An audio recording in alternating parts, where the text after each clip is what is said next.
Creating a strong and recognizable brand can be one of the most powerful ways to promote your business. Investing in brand identity and keeping it consistent throughout your platforms can create a sense of trust and recognition. So in my last video, I talked about how I was struggling with branding myself and the reasons why that happened. In today's video, I'm going to show you how I overcome those issues while designing my own brand, because I think that's way more fun, and all the process behind it, while making sure that I'm putting the right effort into building and maintaining my brand and the studio.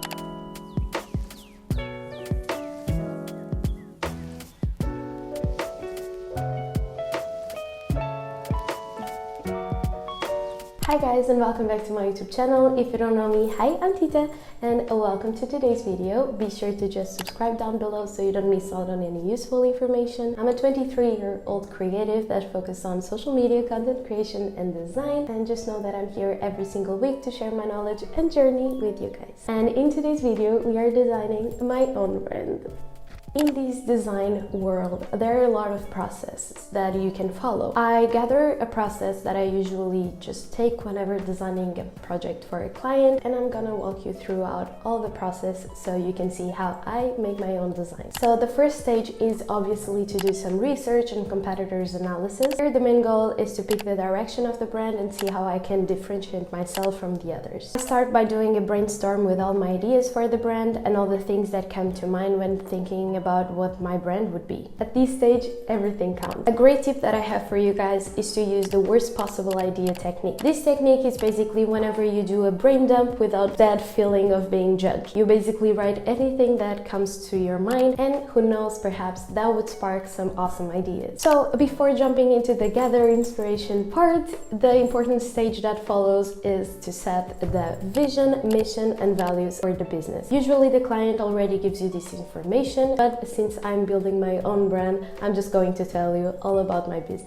𝒔𝒐 Studio is a place that wants to be accessible either for creators and entrepreneurs. 𝒔𝒐 comes from the Portuguese word to love or loving, and also nanny. Nanny as in the person that takes care of a baby. So in this case, my agency, 𝒔𝒐 Studio, would be the agency that would take care of your babies, the babies being your creations and projects. I always talked about how whenever I'm investing in a new project or something that I'm so excited about, I always called it like my baby now. So I wanted to use the metaphor of babies being your newest creations and things that you truly value and want to take good care of it for your project. And so 𝒔𝒐 being the agency that takes really good care of that. It is a very feminine, coffee-induced brand that puts a lot of love, affection and soul into every project that it has. Having that part set, it comes the stage where you need to look for inspiration. And my go-tos to gather inspiration are, of course, Pinterest, Behance and Instagram. A great way to have it all organized is by creating boards, either directly on Pinterest or Behance or Instagram or another external platform such as Miro, Milanote and Notion. While doing this process, I always try to filter the information, the direction that I'm going with,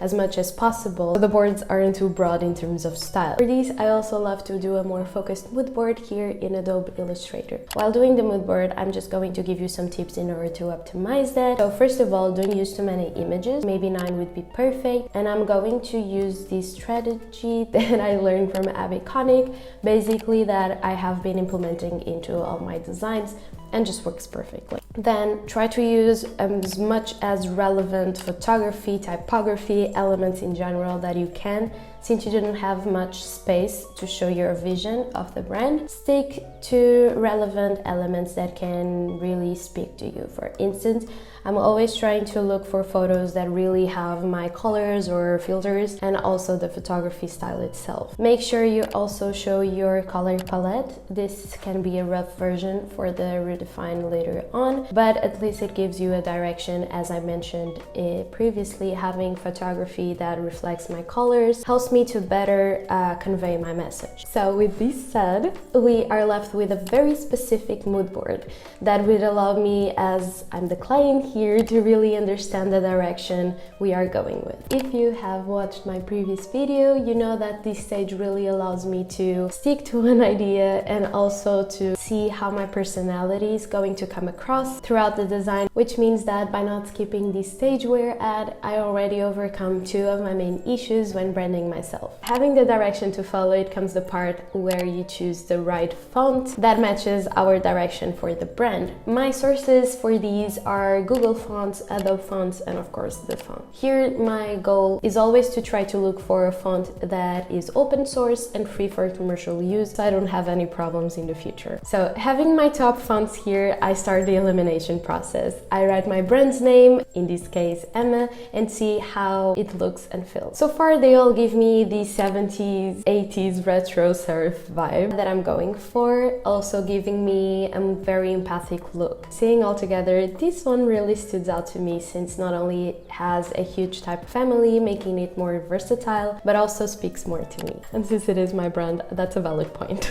So for this next stage, I'm just going to tweak a little bit the design in order to create the end logo. I know that I just want a type logo. I don't want anything to distract, because honestly, the purpose of this brand is to share value, is to share content, is to share creations and designs of other brands as well. So the focus is not much on creating a huge universe for my brand, but keeping it more simple, neutral, and feminine in order to have like the value to speak for itself, if that makes any sense. I know that I want to make the corners a little bit rounder, and I want to try to connect the letters somehow and have like a different flow. Now I'm just going to work on the logo variations to see how responsive my design really is and if I need to make any more changes. So I feel like we're good to go like this. I'm really happy with how it looks and I think it's perfect. Now it's the fun part. Let's think about the color. So this part is so fun and you get to experiment a lot, but it's also a part where it takes a bunch of time. It can take you up to days to figure out the perfect color palette for your design. When I did the research back then, the color palette of the mood board was already strategically picked. So personally for my project, I knew I wanted to have my favorite color, which is teal, and a lot of people associate me already with that color, so I wanted to incorporate that into my design. But to break a little bit the cold of the brand, I decided to go with also a peach color. Not only is it warmer, but it's also a complementary color to the teal, which was previously chosen. So now to see if everything matches perfectly, I'm just going to change my logo colors around, like to see if it flows, to give me the right look and feel. To make that sure, I like to create a grid 3x3 with some elements of the brands, posts,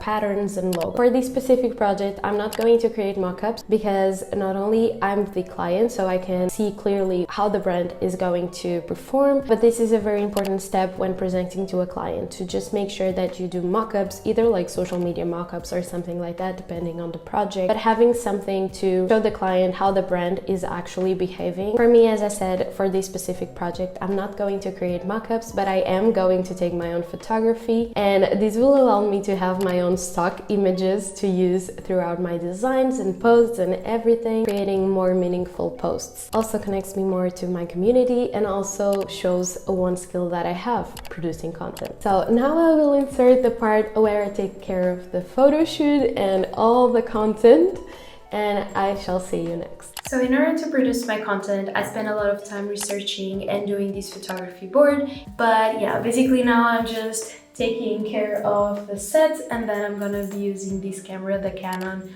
200D, to just take every single photo that I need. I'm also using my tripod, the one that you already know from Amazon Basics. It's perfect.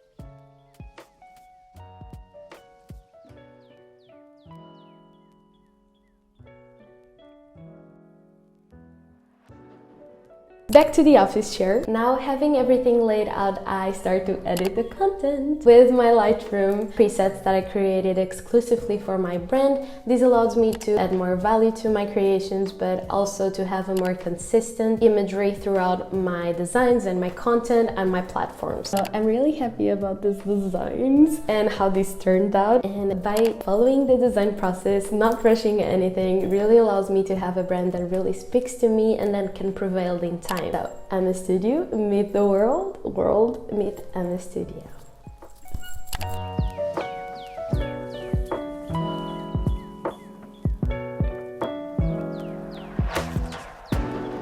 Well, wish me luck now.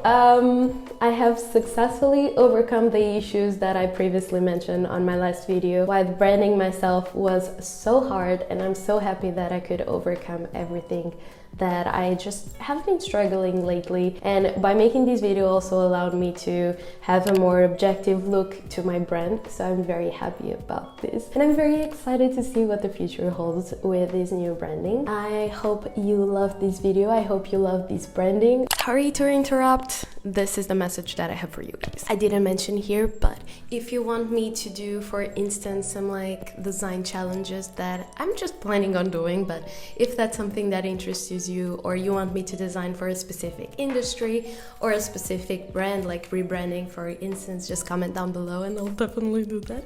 So yeah, I'm very excited. I'll see you and I love you. Bye. Back to you.